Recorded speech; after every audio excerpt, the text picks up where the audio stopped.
Hey everybody. So I'm gonna go for a walk in the woods. Get a little intro to this video, I guess. Hopefully that y'all are watching. I'm gonna try to edit this one a little bit differently so that you guys can kind of see it all in one put together video, not a bunch of just little clips. And hopefully this one will have a little more explanation. It kind of needs it. So I want to start off by saying I love wildlife, all wildlife. Most of y'all know that. It does not matter if it crawls, creeps, slithers, flies, swims, whatever. I love it. It's my thing.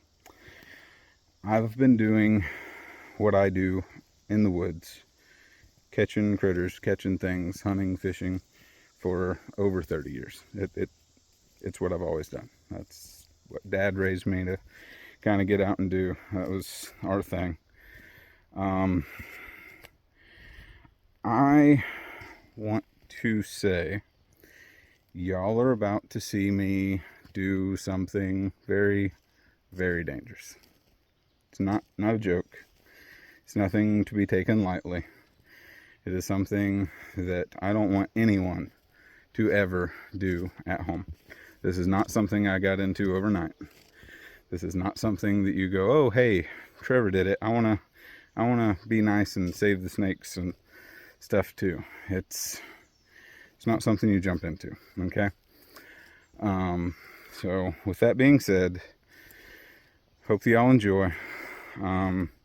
It's not a greatly put together video. Hopefully it'll be good enough though. Maybe I'll learn something, get to see something cool. Stay tuned. Alrighty, I have something totally different to show y'all. I'm gonna do it from a distance, then maybe we'll do something here in a little bit. That is no joke. That is a massive timber rattler. I mean massive. Obviously I can't go over there and show y'all any scale. I'm gonna go get a catch hook and tongs and see if we can't get this guy contained and gone. So not gonna be as chipper, cheerful fun of a video. This one is very, very serious. This is no joke. Let me see if I can't get him out of here. We're going in here, okay? We're gonna do this full, calm, and collected, right? Right. Yep. Aye. Aye. What is your temperament gonna be? Yeah. Hey, buddy. Oh, shite. Damn tongs are not big enough for him. God, he's thick. Yep.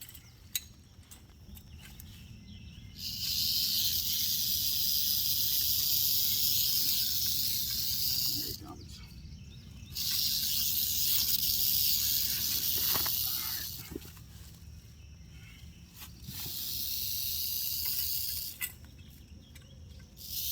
There we go.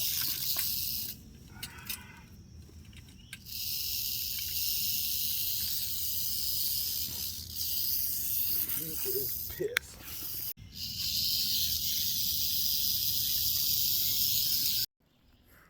Okay. Now I want to point out something on that clip that you just saw. That did not go the way I wanted it to, even a little bit. The tongs that I use to handle snakes are made for big snakes. It is. And whenever I get a snake like that, whenever I'm using the tongs and a hook, I try to go for about a third of the way down the snake's body. I don't want to be too close to the head because everything up there is a lot smaller. It's a lot more delicate. I don't want to hurt the snake. And it kind of causes the snake to panic.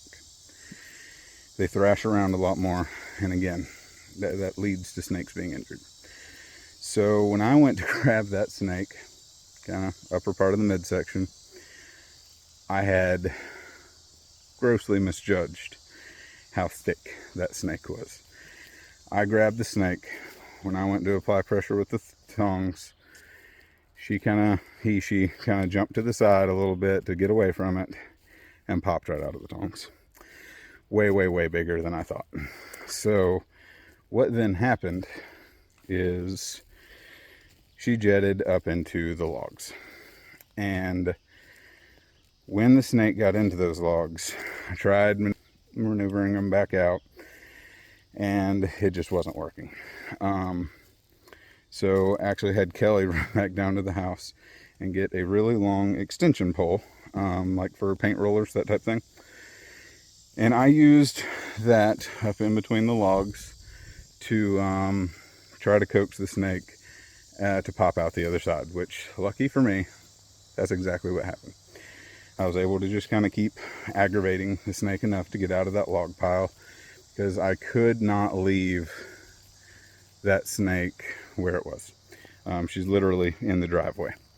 So I was able to get the snake coaxed out the other side, which is the next part of the video you're about to see.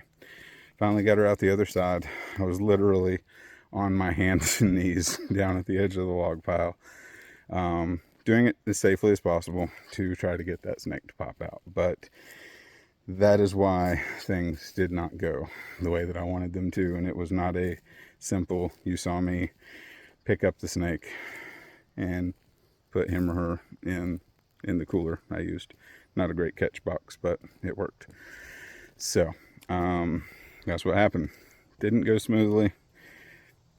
Didn't go as dozens before have gone, but at the end of the day, we were able to get her corralled, get it loaded up, and into the cooler to safely relocate. That's a big one. Holy crap.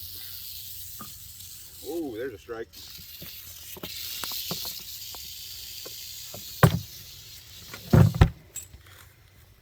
This time, you'll notice I have snake roots, tongs, and a hook for this guy. You see him?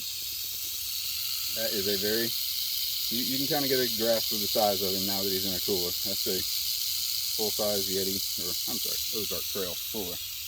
And yeah, getting him out was tricky. He got into the log pile over here, and he actually went down in between some logs.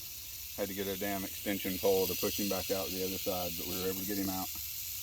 And yeah, we're gonna get this guy transported, relocated to some wilderness land far, far, far away, where he can just go be a snake and not be like, you'll know, like we're right here at the house. He was up here at the log pile, literally damn 50, 60 yards away from the house. So he's got to go.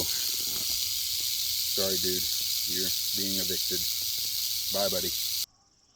All right, everybody.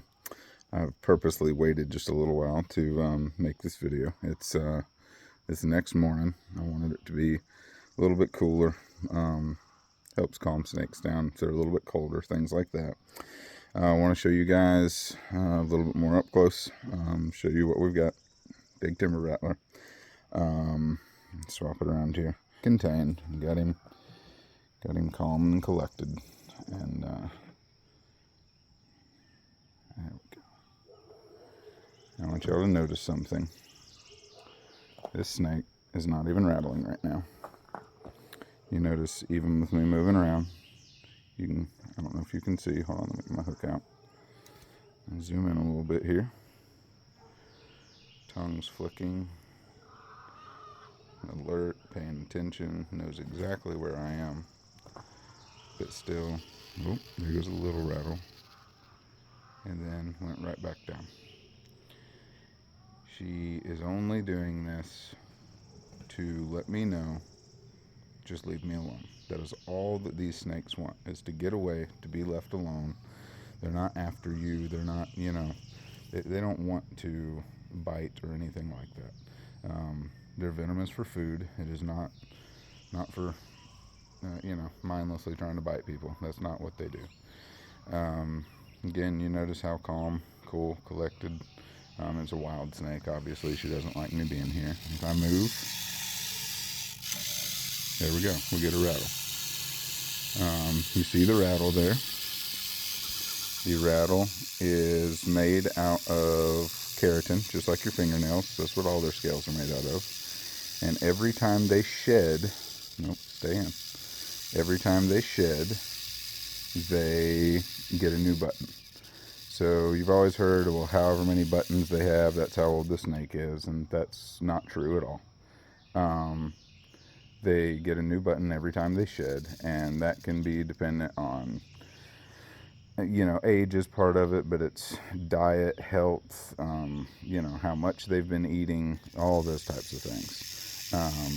Has nothing to do with the snake is so many years old, therefore it's got that many buttons. That's not how it works. Sometimes they even lose their rattles.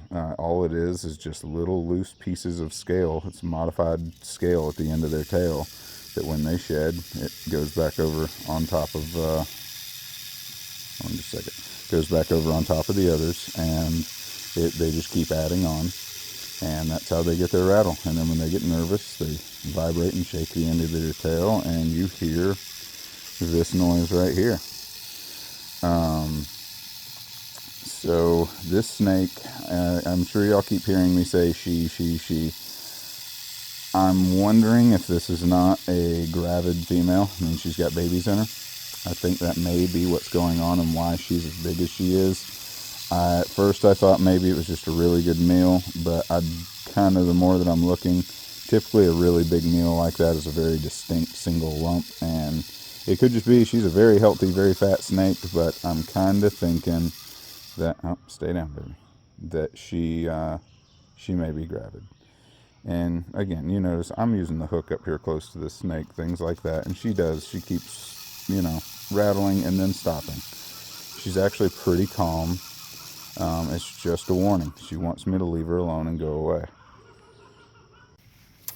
I would estimate that she's close to 5 feet. Very, very, very long, very thick. It is hard for me to get any kind of scale because I can't just reach down and stick a hand next to her. Any of y'all who are waiting on me to be holding her, picking her up, or any of that kind of crap, that's not going to happen. I take these very serious, as y'all know. I treat all wildlife with as much respect as I possibly can. I have no intention of killing something just to kill it. Just because I think, oh, you shouldn't be here, I'm not going to kill this snake. I moved into their habitat, We built out here where we did because we wanted to, be in the middle of nature and be away from everything and be out and amongst all this. So I'm not going to kill a snake just to kill it. There have been times, like I've said before, that I've had to dispatch copperheads because circumstances were bad, but this one, I had the time, I had the equipment, everything was fine. I was able to get her, scooped up. It didn't go as smoothly as I had hoped. Things actually got a little chaotic. There's probably a good 30 to 45 minutes of things that y'all did not see, of me trying to get this snake out of that log pile up there. It was kind of crazy. It was not ideal situation that she got up into the log pile, but I was able to get her out. And I've got a very noisy chicken next to me. Hold on. Okay, so as you can see, she is in kind of the classic S-like strike position. It's because of exactly where I'm standing. If I move, she's probably going to move her head and track exactly where I go. I can see her watching me. Y'all can't really make out eyes or anything like that right now, but they are a pit viper. There's actually a little hole right at the very tip of their face, not in the nostrils, but right next to them. They detect heat. They are a pit viper. They see heat. They think Predator, old Predator movie, They can detect heat, pick up on that, and it helps them with hunting. They know, when something's coming along, even if they can't smell it or necessarily see it with eyesight in the dark, that heat pit, they detect it, they pick up on it. And that aids them in hunting. They're an ambush predator. You notice the coloration on that snake. when they sit in leaves, like the pictures and the videos that I've got at the very beginning, I mean, they're hard to see. You know, I got very close to this snake before I realized she was there. It was no joke, you know, walked right up on her. But that's what they do. They sit, they lay in wait, they sunbathe, they just chill, and they hope that something comes along, and when it does, they tag it, venomate, and they'll then use their tongue, they'll track the scent trail of whatever it is that they bit, and then they'll go and they'll eat. That's the way that rattlesnakes operate. Around here, we do have the chicken coop up there, and of course that type of thing attracts mice. And when you have mice, you have snakes. And then I have the big log pile up at the top of the driveway. And of course, when you have log piles and things like that, well, you end up attracting these guys. So I'm going to come around on the other side. That way I can hopefully get a little better shot of the head shape. Now right here, triangle-shaped head. It is a very obvious, distinct triangle-shaped head. If you see a snake and you think, well, maybe it's venomous. Look, it's got a pointy head. Well, all snakes have a pointy head, and you can see all snakes' jaws. But those big venom glands down the side, that's what makes all the difference. That is how you can really tell. And that rattle is going like crazy. She is not too thrilled with her current situation. She doesn't like me being here. She doesn't like me talking, the vibration in the air. Snakes don't have ears. Everything's done by vibration. So she knows where I am. She's listening. She's watching. She's seeing. And she's a little bit more poofed up now, making herself look even bigger than what she already is. It's not like she needs to. But that is an eastern timber rattler, guys. They are beautiful. They are misunderstood. Really, the only thing this snake wanted to do when I got up there was get away. Video that you saw where I told you things went a little wrong, I'm telling you, all that she wanted to do was get away. That is all her goal was. And if you give them the chance, that is exactly what they'll do. Obviously, you can't have something like this right around your house. That's why, you know, I'm going to be relocating this one. I can't have her right here at the house. So that's what we're gonna do. We'll move her along. We're gonna close her up. We're gonna get her relocated. Get her somewhere safe, far away from people. Probably gonna go up somewhere. Probably up around Chattahoochee National Forest. You know, somewhere that there's really not hunters. There's not many people that are gonna encounter her, come along, and have to worry about trying to deal with her because she is very, very large. And just make sure that she's got a place to go and be happy. So, do snaky things. But, you know, curiosity is what will keep you guys coming back for more. Curiosity is knowledge, because you're going to learn about the things you're curious about. So, make sure that y'all keep that in mind. Educate yourself on them. Learn about them. I'll post a couple links down below the video. This one's a really good one. It's got everything you could possibly need to know about reptiles, amphibians, things like that in the state of Georgia, done by UGA, I believe. And there's a link and description, everything, literally for every single snake in the state of Georgia. And I hope that all of you will get on and learn about them, okay? All right, it is time for the release. What I'm gonna do, notice how chill.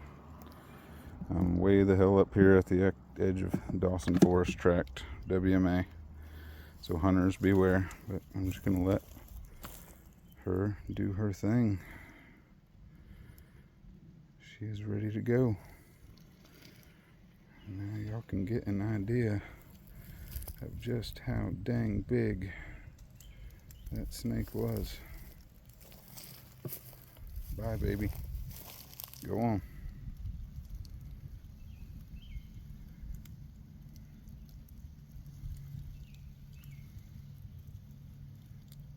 Got a couple thousand acres to go explore. Well, guys, I hope y'all enjoyed the video. I hope that maybe y'all learned something along the way.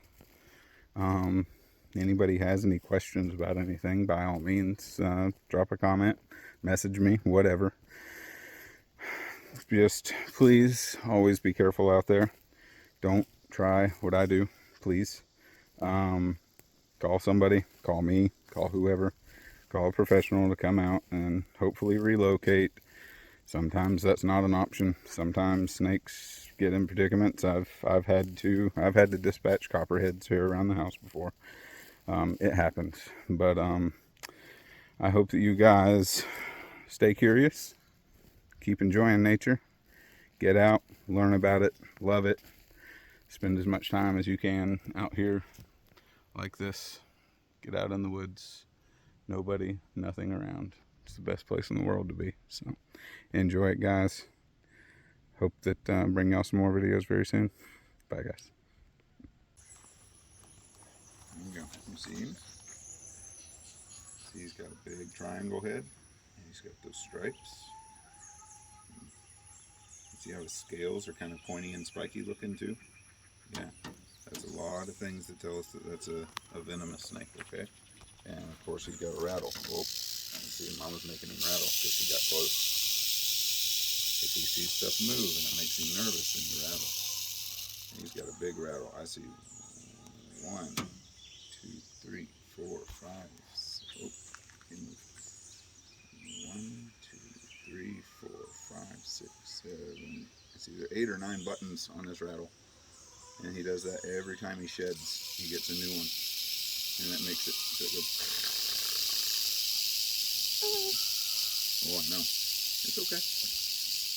But that's a big rattlesnake, huh? He's pretty cool, isn't he? He saw me move. Yep, he saw you move. That's pretty cool, though. See? And when he doesn't feel threatened, he calms down. So if we just stay really still, he calms down and isn't nervous. But every time we move, it makes him nervous. Pretty cool, huh? Yeah. What do we do if we see snakes? Run away when they're poisonous. And what about if you don't know what kind of snake it is? Don't bite me. Yeah. And what do you do? Run away. Run away. That's right.